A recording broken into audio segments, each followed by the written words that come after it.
नमस्कार, आप देख रहे हैं नेशनल वेदर बुलेटिन। मैं हूं देवेंद्र त्रिपाठी। इस वीडियो में बात करेंगे 12 जून 2026 के देश भर के मौसम की। दोस्तों, मॉनसून आज फिर से पूरब में आगे बढ़ा है और मध्य में भी आगे बढ़ा। तेलंगाना में, हैदराबाद में भी पहुंच गया है, यानी कर्नाटक को पार कर गया। महाराष्ट्र में थोड़ी और प्रगति हुई है और आंध्र प्रदेश में कई जगहों पर आगे बढ़ते हुए यहाँ कलिंगापट्टनम तक, विशाखापट्टनम के ऊपर पहुंच गया है और इधर मधुबनी बिहार में एंट्री कर ली है मॉनसून ने। तो ये अच्छी खबर है। और यहाँ पर भी, साथ में दक्षिण में भी, साथ ही उत्तर में जहां पर मॉनसून का अभी दूर दूर तक नामो निशान नहीं है, वहां पर जहां पर धूप बहुत है, वहां भी मौसम बदलने वाला है। आज शाम के समय, ये वीडियो मैं लगभग 4 बजे के आसपास कर रहा हूं, तो शाम के समय और रात के समय पंजाब, हरियाणा, दिल्ली, उत्तर प्रदेश, इन सभी भागों में कई जगहों पर बरसात होने की संभावनाएं दिखाई पड़ रही हैं। पूर्वोत्तर क्षेत्रों में और दक्षिण भारत में भी तो मॉनसून सक्रिय रहेगा कई जगहों पर, और हल्की से मध्यम बारिश के साथ कुछ जगहों पर भारी वर्षा हो सकती है।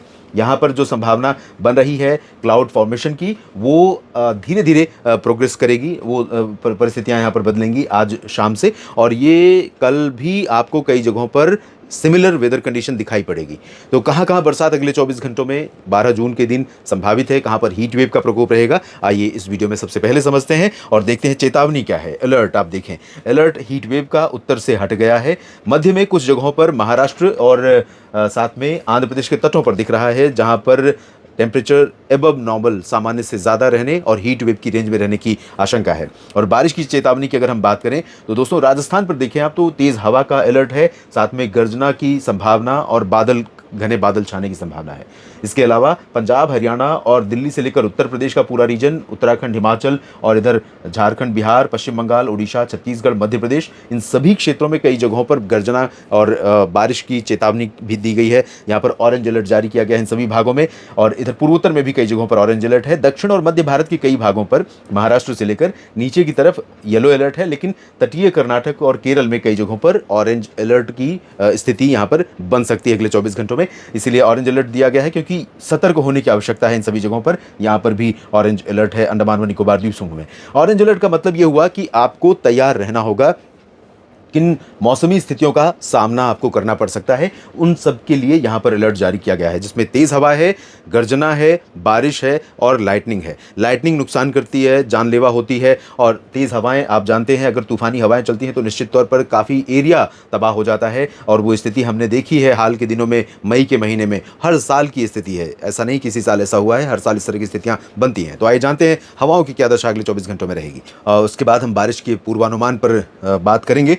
यहाँ पर आप देखिए, अरब सागर का जो उत्तर का क्षेत्र है, गुजरात और महाराष्ट्र के तटों के पास का, यहाँ से उठने वाली हवाएं उत्तर की तरफ शिफ्ट हो रही हैं। और उत्तर के भागों में जो WD रहेगा, सर्कुलेशन यहाँ पर सेंट्रल पाकिस्तान और एडजॉइनिंग साउथ पाकिस्तान और उससे सटे हुए राजस्थान के ऊपर रहेगा, जो अरब सागर की नमी वाली हवाओं को ऊपर की तरफ लगातार अट्रैक्ट करता रहेगा, आकर्षित करता रहेगा। साथ में बंगाल की खाड़ी की तरफ से जो मॉनसून का प्रोग्रेस यहाँ पर दिखाई पड़ा है बिहार के उत्तर पूर्वी रीजन पर, वहाँ से होते हुए हवाएं फुटहिल्स से नेपाल और उत्तर प्रदेश, बिहार के तराई वाले जिलों से होते हुए आगे बढ़ते हुए उत्तर भारत की ओर बढ़ेंगी। तो इन हवाओं का बहुत अहम रोल यहाँ पर रहने वाला है, और पंजाब से बिहार तक के क्षेत्र को प्रभावित करने में, यहाँ बारिश देने में, गर्जना, थंडरस्टॉर्म, आंधी तूफान देने में, इन दोनों हवाओं का बहुत अहम रोल रहने वाला है। दक्षिण भारत के क्षेत्रों में यहाँ पर आपने देखा हीट वेव का अलर्ट है, तो यहाँ से होकर हवाएं तो गुजर रही हैं, लेकिन एक यहाँ पर वैक्यूम क्रिएट हो रहा है। लेकिन इसका मतलब ये नहीं है कि विशाखापट्टनम, कलिंगापट्टनम से लेकर बापतला और मछलीपट्टनम, नेल्लोर और चेन्नई, पुदुचेरी का जो रीजन है बिल्कुल ड्राई और हॉट वेदर वाला रहेगा। यहाँ पर भी कुछ बादल घने बन सकते हैं थोड़े समय के लिए, और कुछ जगहों पर इन बादलों का प्रभाव दिखाई पड़ सकता है। पश्चिमी घाट निश्चित तौर पर गोवा से लेकर कोचीन तक, त्रिवेंद्रम और केरल के तमाम हिस्सों तक और कर्नाटक के तटों पर यहाँ पर काफ़ी प्रभाव रहने वाला है। पूर्वोत्तर राज्यों में ज़्यादा प्रभाव इधर नहीं, बल्कि सेंटर में रहेगा। सेंटर मतलब जो पश्चिमी रीजन है पूर्वोत्तर का, और पूर्वी हिस्सा है बिहार, झारखंड, पश्चिम बंगाल का, इन भागों पर इसका जो हवाएं हैं उनका प्रभाव ज़्यादा रहने वाला है। राजस्थान के ऊपर बवंडर तो रहेगा, तेज़ हवाएं चलेंगी, गुजरात में भी वही स्थिति रहेगी, और साथ में मध्य प्रदेश के पश्चिमी हिस्सों पर। लेकिन यहाँ पर अभी बहुत राहत नहीं संभावित है। तो कहाँ पर संभावित है राहत, कहाँ पर बरसात की संभावना दिखाई पड़ रही है, आइए जानते हैं। उत्तर से शुरू करेंगे। आज रात में जो सिलसिला शाम से जो शुरू होगा पंजाब से लेकर के उत्तर प्रदेश के और बिहार के भागों पर, वो सिलसिला कल सुबह तक जारी रहेगा। उसके बाद फिर शाम को डेवलपमेंट होगा और पंजाब, हरियाणा, दिल्ली, चंडीगढ़ इन भागों में कल भी बारिश होने की संभावना रहेगी। उत्तराखंड में भी हल्की से मध्यम बौछारें कई जगहों पर पड़ सकती हैं। चंडीगढ़, हिमाचल प्रदेश, जम्मू कश्मीर, लद्दाख, गिलगित बाल्तिस्तान, मुजफ्फराबाद में भी कई स्थानों पर हल्की वर्षा के बीच मध्यम बौछारें गिरने की संभावना रहेगी। राजस्थान में आज ज़्यादा चांसेस नहीं है। गंगानगर, चूरू और अलवर में हो सकता है कुछ बादल रात में दिखाई पड़ जाए, लेकिन कल जरूर यहां पर आपको बीकानेर तक दिखाई पड़ेंगे, अजमेर और भीलवाड़ा, कोटा, सवाई माधोपुर तक दिखाई पड़ेंगे और जयपुर, भरतपुर, अलवर, दौसा, करौली, धौलपुर, चूरू, सीकर इन जगहों पर कुछ स्थानों पर वर्षा भी हो सकती है।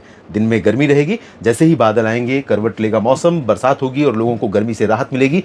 लेकिन चैलेंज यहां पर जरूर रहेगा। साउथ रीजन में यानी जैसलमेर, जोधपुर, जालौर, पाली, भीलवाड़ा, उदयपुर, डूंगरपुर से लेकर बीकानेर और बाड़मेर तक का जो ये वाला हिस्सा है, यहां पर भयंकर गर्मी के दौर के बीच में तेज हवाएं जो चलेंगी और आसपास के क्षेत्रों में जो बरसात होगी, उससे मौसम दोपहर के बाद थोड़ा सा करवट ले सकता है, थोड़ी सी राहत मिल सकती है। बारिश की संभावना यहां पर नहीं है। उत्तर प्रदेश में आज रात और कल भी, साथ में परसों भी, तीनों दिन इन क्षेत्रों में बहुत लंबे पैच की संभावना है और लंबी दूरी तय करने वाले हैं जो यहां पर बादल डेवलप होंगे और उन बादलों से आंधी तूफान की भी आशंका है। बार बार मैं कह रहा हूं आंधी तूफान पर मेरा स्ट्रेस इसलिए है क्योंकि उत्तर प्रदेश ने हाल के समय में पिछले लगभग सवा महीने में काफ़ी आंधी तूफान की घटनाएं देखी हैं। तो सावधान यहां पर जरूर रहिए। रात में ऐसी जगहों पर मवेशियों को मत बांधिए जहां पर पोल गिरने या पेड़ गिरने का खतरा हो, जहां पर छप्पर कमज़ोर हैं या ऐसे खेत के पास बनने वाले जो रहने के स्थान होते हैं वहाँ पर मत रहिए, क्योंकि वहाँ पर तूफान के कारण खतरा हो सकता है जान के लिए।